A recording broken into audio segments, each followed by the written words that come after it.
My basic question is, do you agree with the president that our relations with Russia are at the worst they've ever been, including during the Cold War?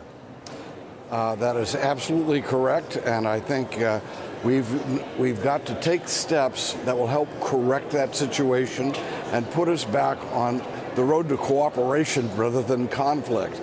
This issue in Syria, for example, the president's talked about using military force in Syria.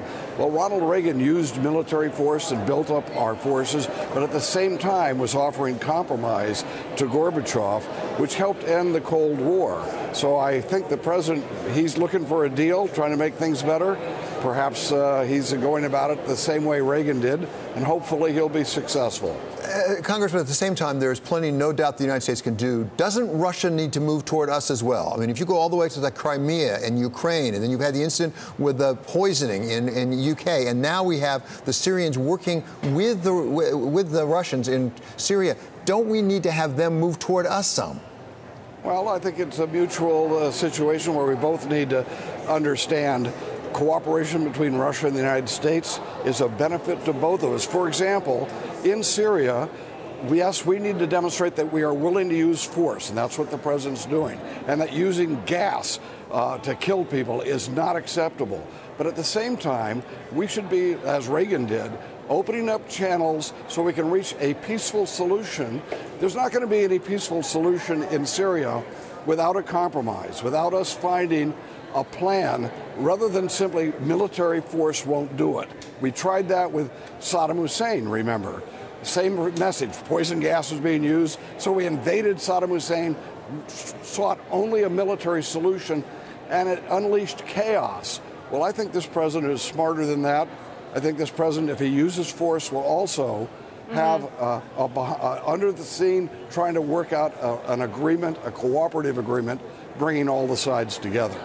Congressman, today the Russian Foreign Minister Sergei Lavrov again reiterating that the chemical attack in Syria was staged by foreign agents. So this seems to be a fundamental gap in understanding of what's going on the ground. So how do you compromise on something as simple as that? Well, any type of use of gas is wrong, obviously.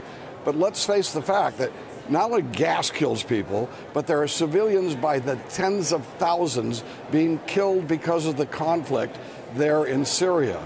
And we need to work with the Russians and other people, including Assad and including the anti-Assad forces, to try to bring them together rather than thinking we're going to have whatever excuse, whether it's gas or whatever, or the dictatorial nature of Assad, as using an excuse for just military action. That doesn't work. But now, them knowing that we are capable of military action, we're doing this, we should also make sure that they know that we'll reach compromises that will bring peace rather than just trying to win the war. But isn't it a bit too late? Trying still to bring Russia to the table, try to mend ties with Russia, given everything that we've seen from the details of their meddling in the U.S. election to these gas attacks in Syria, isn't it a bit too late? And also, this seems to be going against popular opinion as well. Are you concerned that your constituents will judge you for it in November? I think that my constituents would prefer a strategy of trying to find ways where we can cooperate and bring peace in Syria rather than trying to think that we're going to just bring more and more military power to bear in that area, thinking that we're going to win the day militarily. I think my constituents think cooperation is better than trying to beat somebody down and win the day militarily. Now, by the way, things were a lot worse during the Cold War. We were actually engaged, and as you know, I was engaged in military action against Soviet troops in Afghanistan.